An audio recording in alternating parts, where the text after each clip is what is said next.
Operation ಕಮಲದಿಂದ Siddaramaiah ಸರ್ಕಾರದ ಪತನ ಸಾಧ್ಯವಾ? ಕಾಂಗ್ರೆಸ್ ಪಕ್ಷದ ಶಾಸಕರಿಗೆ 50 ಕೋಟಿ ಆಫರ್ ಕೊಡ್ತಿದ್ದಾರಂತೆ. ಶಾಸಕ ಗಣಿಗ ರವಿ ಇನ್ನೂ ಒಂದು ಹೆಜ್ಜೆ ಮುಂದೆ ಹೋಗಿ 100 ಕೋಟಿ ಆಫರ್ ಎಂತಿದ್ದಾರೆ. ಡಿಸಿಎಂ ಡಿಕೆ ಶಿವಕುಮಾರ್, ಗೃಹ ಸಚಿವ ಪರಮೇಶ್ವರ್ ಸೇರಿದಂತೆ ಶಾಸಕರು ಹೌದು ಅಂತಿದ್ದಾರೆ. ಶಾಸಕ ಬಸನಗೌಡ ಪಾಟೀಲ್ ಯತ್ನಾಳ್, ನಮ್ಮ ಪಕ್ಷದ ನಾಯಕರುಗಳು ಸರ್ಕಾರದ ರಚನೆಗಾಗಿ ಸಾವಿರಾರು ಕೋಟಿ ಹೂಡಿಕೆ ಮಾಡೋಕೆ ರೆಡಿ ಅಂತಿದ್ದಾರೆ. ಆದರೆ ಆಪರೇಷನ್ ಕಮಲ ಮಾಡಿ ಸರ್ಕಾರದ ಪತನ ನಿಜಕ್ಕೂ ಸಾಧ್ಯವಾ? Guarantee guarantee guarantee. ಇದು ಗ್ಯಾರಂಟಿ ನ್ಯೂಸ್. ಸುದ್ದಿ ಖಚಿತ, ನ್ಯಾಯ ನಿಶ್ಚಿತ. ನಾನು ವೀರೇಶ್ ದಾನಿ. ಆಪರೇಷನ್ ಕಮಲದಿಂದ ಸಿದ್ದರಾಮಯ್ಯ ಸರ್ಕಾರದ ಪತನ ಸಾಧ್ಯವಾ?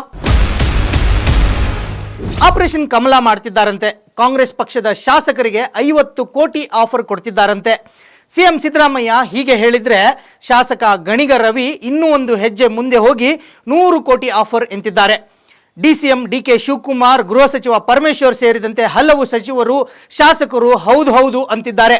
ಇದಕ್ಕೆ ಬಿಜೆಪಿ ನಾಯಕರು ಸಾಕ್ಷಿ ಕೊಡಿ ಅಂತಿದ್ರೆ, ನೀವು ನಮ್ಮ ಬಗ್ಗೆ ಮಾತನಾಡಿದ್ರಲ್ಲ, ಆಗ ಸಾಕ್ಷಿ ಕೊಟ್ಟಿದ್ರಾ ಅನ್ನೋದು ಕಾಂಗ್ರೆಸ್ಸಿಗರ ಪ್ರಶ್ನೆ. ಜೊತೆಗೆ ಬಿಜೆಪಿಯ ಶಾಸಕ ಬಸನಗೌಡ ಪಾಟೀಲ್ ಯತ್ನಾಳ್, ನಮ್ಮ ಪಕ್ಷದ ನಾಯಕರುಗಳು ಸರ್ಕಾರದ ರಚನೆಗಾಗಿ ಸಾವಿರಾರು ಕೋಟಿ ಹೂಡಿಕೆ ಮಾಡೋಕೆ ರೆಡಿ ಅಂತಿದ್ದಾರೆ. ಕಾಂಗ್ರೆಸ್ ನಾಯಕರುಗಳು ತಮ್ಮ ಆರೋಪಗಳಿಗೆ ತೋರಿಸ್ತಿರೋದು ಯತ್ನಾಳ್ ಅವರನ್ನ. ಸಾಕ್ಷಿ ಇದೆ ಎನ್ನುತ್ತಿರುವ ನಾಯಕರುಗಳು ಸಾಕ್ಷಿಗಳೇನೋ ತೋರಿಸ್ತಿಲ್ಲ. ಸತ್ಯಾಸತ್ಯತೆ ಏನಿದೆಯೋ ಗೊತ್ತಿಲ್ಲ. ಆದರೆ ಆಪರೇಷನ್ ಕಮಲ ಮಾಡಿ ಸರ್ಕಾರದ ಪತನ ನಿಜಕ್ಕೂ ಸಾಧ್ಯವಾ? ಸಂವಿಧಾನದ ನಿಯಮಗಳನ್ನು ನೋಡುತ್ತಾ ಹೋದ್ರೆ ಅಸಾಧ್ಯದಲ್ಲಿ ಅಸಾಧ್ಯ ಎನಿಸುವುದು ಸುಳ್ಳಲ್ಲ. ಏಕೆಂದರೆ ಕಾಂಗ್ರೆಸ್ ಸರ್ಕಾರದ ಪತನಕ್ಕೆ ಇರುವುದು 2 ಸಾಧ್ಯತೆ. ಮೊದಲನೆಯ ಸಾಧ್ಯತೆಯಲ್ಲಿ ಕಾಂಗ್ರೆಸ್ಸಿಗರು ಹೇಳಿರುವ ಪ್ರಕಾರ ಆಪರೇಷನ್ ಕಮಲ ರಾಜ್ಯದಲ್ಲಿ ಮತ್ತೊಮ್ಮೆ ನಡೀಲೇಬೇಕು. ಸದನದಲ್ಲಿ ಕಾಂಗ್ರೆಸ್ಗೆ ತಮ್ಮದೇ ಪಕ್ಷದ 135 ಶಾಸಕರ ಬಲ ಹಾಗೂ 2 ಪಕ್ಷೇತರ ಶಾಸಕರ ಬೆಂಬಲ ಈಗಾಗಲೇ ಇದೆ. ಅಲ್ಲಿಗೆ ಕಾಂಗ್ರೆಸ್ ಸರ್ಕಾರದ ಬಳಿ 137 ಸಂಖ್ಯೆ ಈಗಾಗಲೇ ಇದೆ. ಆದರೆ ಸರಳ ಬಹುಮತಕ್ಕೆ ಬೇಕಿರುವುದು 113 ಶಾಸಕರ ಬೆಂಬಲ.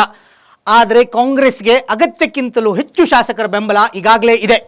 ಈ ಪೈಕಿ ಅಕಸ್ಮಾತ್ 27 ಶಾಸಕರು ರಾಜೀನಾಮೆ ನೀಡಿದರೆ ಸರ್ಕಾರ ಪತನವಾಗುತ್ತಾ ಎನ್ನುವುದಾದರೆ ಅದು ಸಾಧ್ಯವಿಲ್ಲ. ಸರಳ ಬಹುಮತಕ್ಕೆ 224 ಶಾಸಕರ ಒಟ್ಟು ಬಲ ಇದ್ದಾಗ 113 ಸರಳ ಬಹುಮತ ಬೇಕು. 27 ಶಾಸಕರು ರಾಜೀನಾಮೆ ನೀಡಿದರೆ 113ಕ್ಕಿಂತ ಕಡಿಮೆಯಾಗುತ್ತದೇನೋ ಹೌದು. ಆದರೆ ಆಗ ಸದನದ ಒಟ್ಟಾರೆ ಸದಸ್ಯ ಬಲವೇ 197 ಆಗುತ್ತದೆ. ಆಗ ಸಹಜವಾಗಿಯೇ ಬಹುಮತದ ಸಂಖ್ಯೆ 197ಕ್ಕೆ 99 ಶಾಸಕರು ಮಾತ್ರ ಸಾಕು.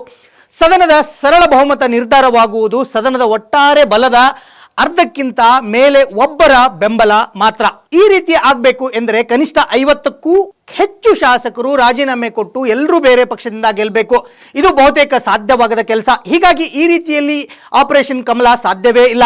ಇನ್ನೊಂದು ಸಾಧ್ಯತೆಯನ್ನು ನೋಡೋದಾದರೆ ಕಾಂಗ್ರೆಸ್ನ 3/2 ಅಂದರೆ 2/3 ಮೆಜಾರಿಟಿಯಷ್ಟು ಶಾಸಕರು ಪಕ್ಷಾಂತರ ಕಾಯ್ದೆ ಮಾಡಬೇಕು. ಏಕೆಂದರೆ ಅದಕ್ಕಿಂತ ಕಡಿಮೆ ಶಾಸಕರು ಪಕ್ಷಾಂತರ ಕಾಯ್ದೆಯನ್ನು ಮಾಡಿದರೆ ತಮ್ಮ ಶಾಸಕ ಸ್ಥಾನ ಹಾಗೂ 6 ವರ್ಷಗಳ ಕಾಲ ಚುನಾವಣೆಗೆ ಸ್ಪರ್ಧಿಸುವ ಅರ್ಹತೆಯನ್ನು ಕಳೆದುಕೊಳ್ಳುತ್ತಾರೆ. ಪಕ್ಷಾಂತರ ನಿಷೇಧ ಕಾಯ್ದೆಯಲ್ಲಿ ಶಿಕ್ಷೆ ಅನುಭವಿಸಬಾರದು ಎಂದರೆ 3/2 ಶಾಸಕರು ಪಕ್ಷಾಂತರ ಮಾಡಬೇಕು. ಅಂದರೆ 135 ಸದಸ್ಯರಿರುವ ಕಾಂಗ್ರೆಸ್ನ 90ಕ್ಕೂ ಹೆಚ್ಚು ಶಾಸಕರು ಪಕ್ಷಾಂತರ ಮಾಡಲೇಬೇಕು. ಇದು ಕೂಡ ಅಸಾಧ್ಯದಲ್ಲಿ ಅಸಾಧ್ಯವಾಗಿರುವುದರಿಂದ ಆಪರೇಷನ್ ಕಮಲ ಸದ್ಯಕ್ಕೆ ಮತ್ತೊಮ್ಮೆ ರಾಜ್ಯದಲ್ಲಿ ಸಾಧ್ಯವಿಲ್ಲ ಎಂದೇ ಹೇಳಬಹುದು. ಮತ್ತಷ್ಟು ಸುದ್ದಿಗಳಿಗಾಗಿ ನೋಡ್ತಾ ಇರಿ ಗ್ಯಾರಂಟಿ ನ್ಯೂಸ್. ಸುದ್ದಿ ಖಚಿತ, ನ್ಯಾಯ ನಿಶ್ಚಿತ. ಗ್ಯಾರಂಟಿ ನ್ಯೂಸ್, ಸುದ್ದಿ ಖಚಿತ, ನ್ಯಾಯ ನಿಶ್ಚಿತ.